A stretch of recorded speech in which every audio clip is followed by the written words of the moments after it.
Oh, hey, g'day, Joey here.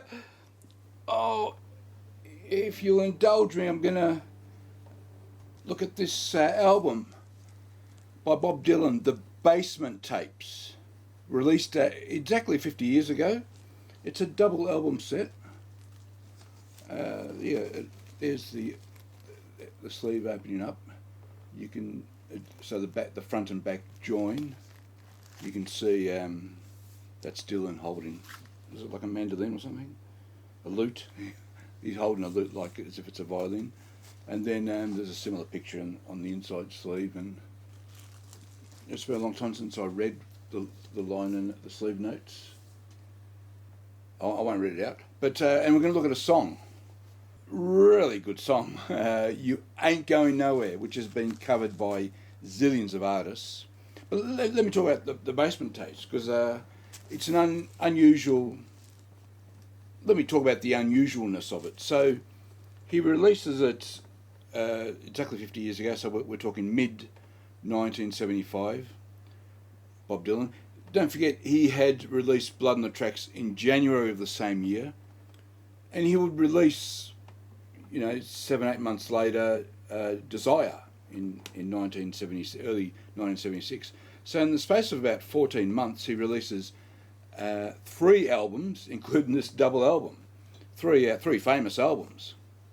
But the genesis of this album is 8 years earlier, so all the material was recorded 8 years prior to the release of this. So that helps explain why he released so many albums in such a short period. But why is that the case? Why did he release an album of material from 8 years earlier? So I need to take you back a decade now. So around the time of around 1966, he's released 3 electric albums. He's turned electric, or 2.5 electric albums. Bring It All Back Home is half electric. Highway 61 Revisited, 65 of the same year. Blonde on Blonde, a famous double album released in 1966. All 3 iconic albums, 3 fantastic albums, and he is at his pinnacle. And sometime in 1967, he has a very bad motorcycle accident, so that he has to recuperate for, I can't remember how long now, let's say 2 or 3 months. It was a lengthy period. And he's recuperating somewhere upstate New York, in Woodstock actually, so this is 2 years prior to the Woodstock Festival, so he's around that same area, and he's in a house a big house called Big Pink, and members of the band, who were probably, I would say, already playing with Dylan at the time as his backing band, and would play with him on and off for a few more years after that. They congregate in this house. It's got a big basement. They've got an 8-track recording system, and they just record stacks of songs day after day for however long they're all, shacked up there, 3, 4, 5, 6 weeks, whatever it was. They're recording every day. They're recording a zillion songs, and these songs start to, in fact, recorded on probably a machine. So on the front cover, you see there's a tape-to-tape machine. So it would have recorded on something like that. 4-track, 8-track, something simple, and somehow the songs on these tapes start making it out into public circulation, and you start to get, or maybe this had already been happening, bootlegged albums. Because on top of these songs, Dylan had a zillion unreleased songs, and they all start getting bootlegged, and there's hundreds of these bootleg albums floating around to this day. So eventually Dylan agrees to release the Basement Tapes, which were the songs that he recorded with the band. He wrote, say, I don't know, a majority of them, but a lot of them are either co-written with members of the band or are outright band songs. So that's the Basement Tapes. That's the genesis of this album. That's what makes it an unusual album. And so some songs on that had been bootlegged became widely known well before the release of the Basement tapes. So, you know, the Byrds covered the song we're going to look at, You Ain't Goin Nowhere, what, around the late 60s, you know, maybe a year or two after they recorded it in the basement. The Byrds covered it. Many artists have covered it. Mary Shapin Carpenter and Joanne Cash, very famous surnames. They've done a cover.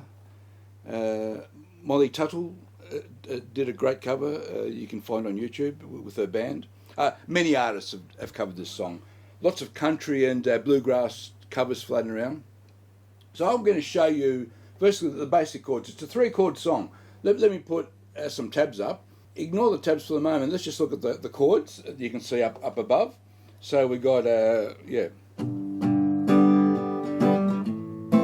A minor, C, back to G.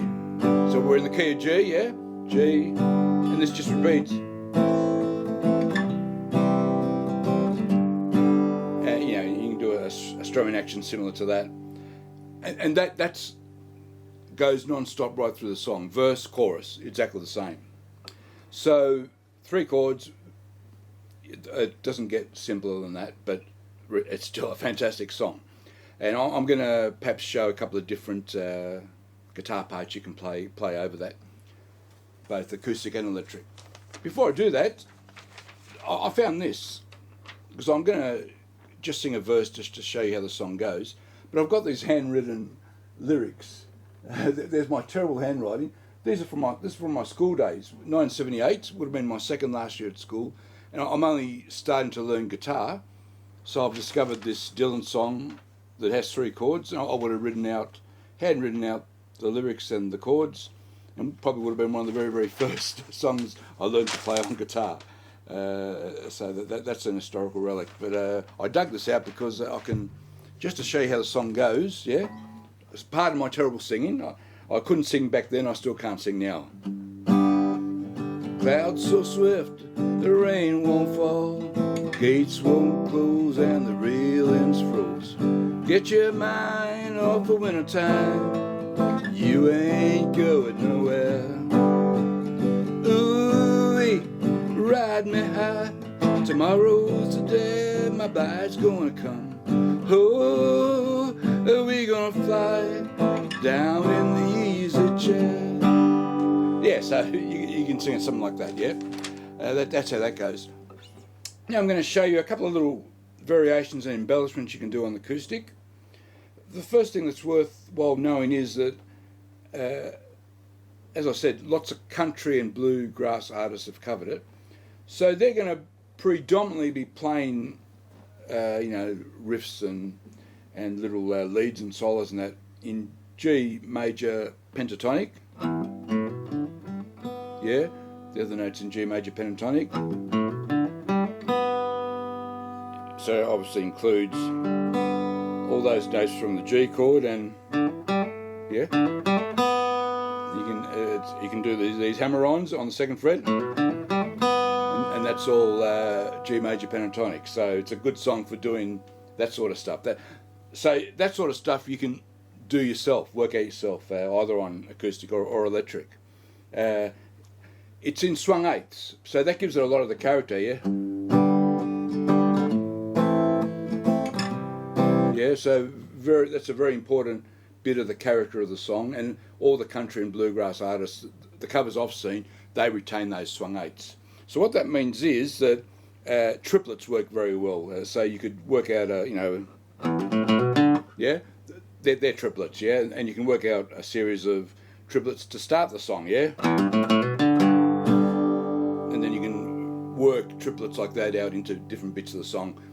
Now, I know triplets at a certain speed, especially at a bluegrass speed, are very difficult to do in time. So you know, just start slow. You use these hammer-ons to sort of get your easy triplets, yeah, yeah, something like that. Yeah. So weave those in. Now so that's something you can do even as an intro.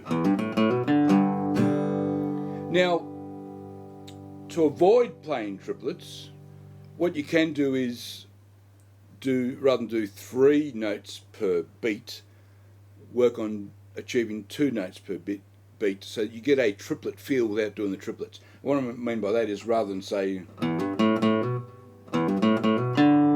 you could go, yeah. So see, I went from 3 beats per beat to 2 beats per beat, but retain the swung eighths. So it's, yeah, or whatever you're doing. So I've written out a potential intro. So I've got, yeah, I'm doing this E and G note, pull off this time from the E note to open D, same pull off the B note to an A note, and then if you can, grab that open E as well, so you have an open A, open E happening, yeah.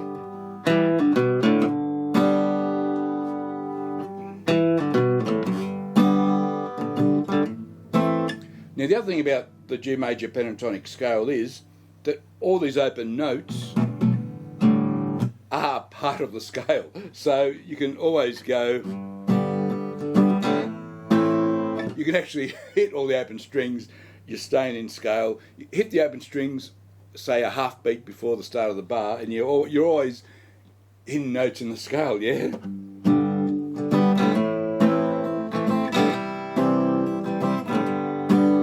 I mean, that's a bit sort of agricultural, but that you potentially can do that. Or you can do what I've suggested here. So that's what I've got in the tabs. Let's try and work our way through that slowly. Yeah. Open G before the C. So each time I'm hitting a note, my final note is a note from the chord that's coming up. So hit G,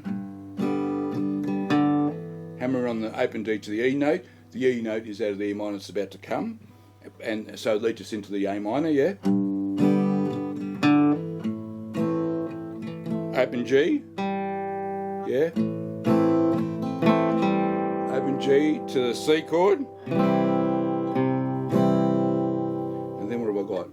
Little A to G, E to D, and then that open D leads us back to the G.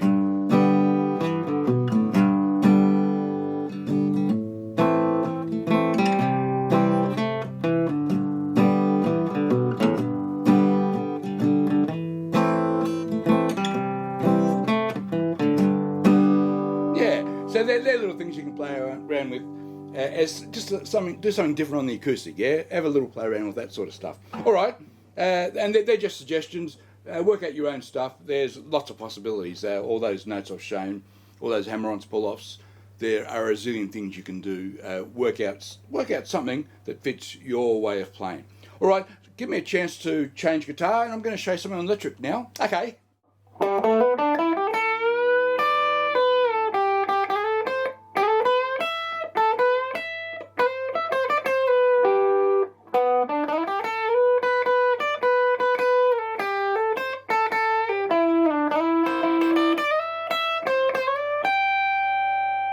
Okay, so that's a little guitar bit I just made up for this song, and it's sort of like an amalgam of all the bits and pieces I've heard over the years of people doing different instrumentation.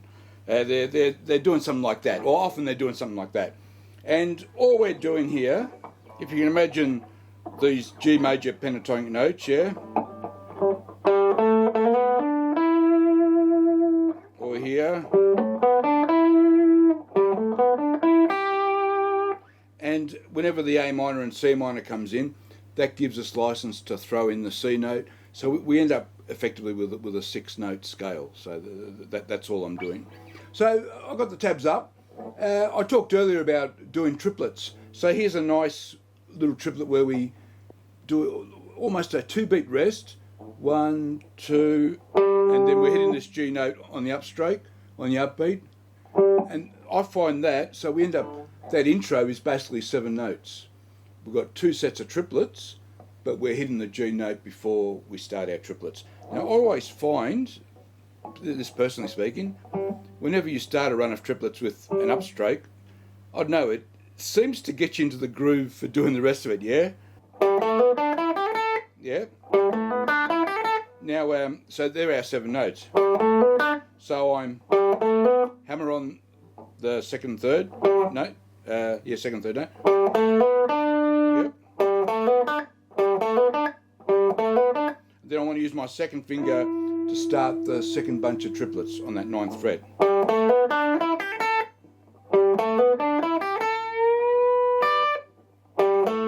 Yeah. And then you immediately straight away do a full step bend, and I'm not hitting that note. Yeah, I'm just hitting it. It's the final triplet that I'm hitting, and then I'm doing the bend on beat.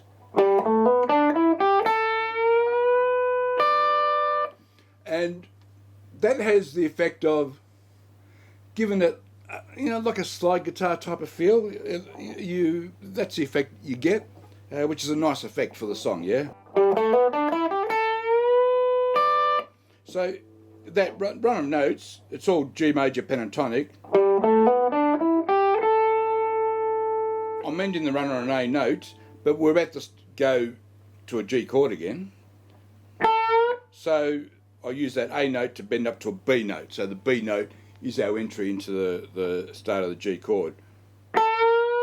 And then we're hitting the D note underneath, so we're effectively playing 2 notes out of the G chord, yeah? And then that nice release.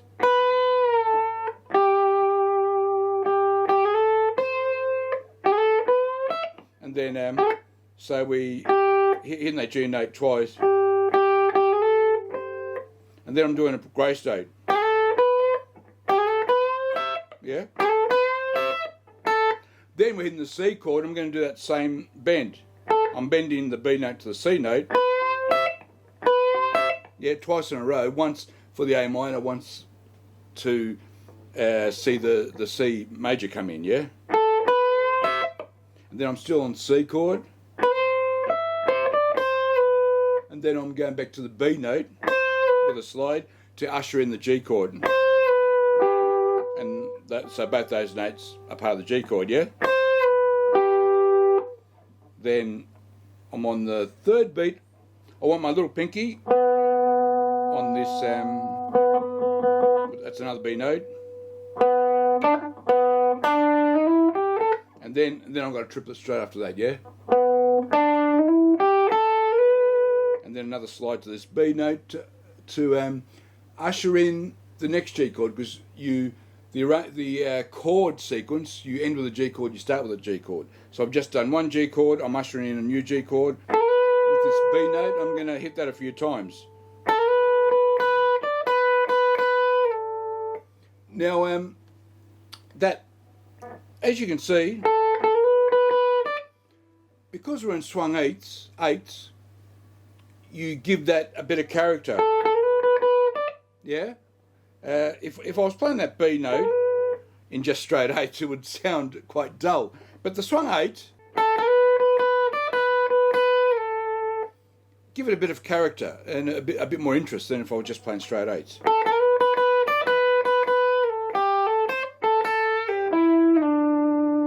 And any opportunity I get to slide to a note, I take it, because once again, it gives us that sort of slide guitar feel, yeah? I take it.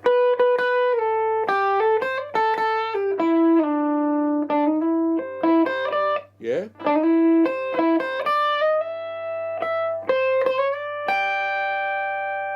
And that's how I'm ending it. I like ending with my pinky. It just, because when you go,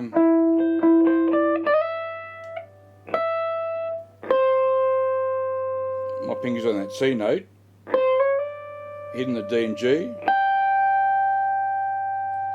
The pinky's the perfect size to fit that fret. Yeah, the pinky fits beautifully in that fret from where I start. It covers both notes beautifully. And if you can get comfortable doing that, it's a nice way to do that ending, yeah, and feels nice. That's it. That's my little either an intro or instrumental, and once again, everything I've done there, you can pinch bits and pieces and create your own stuff.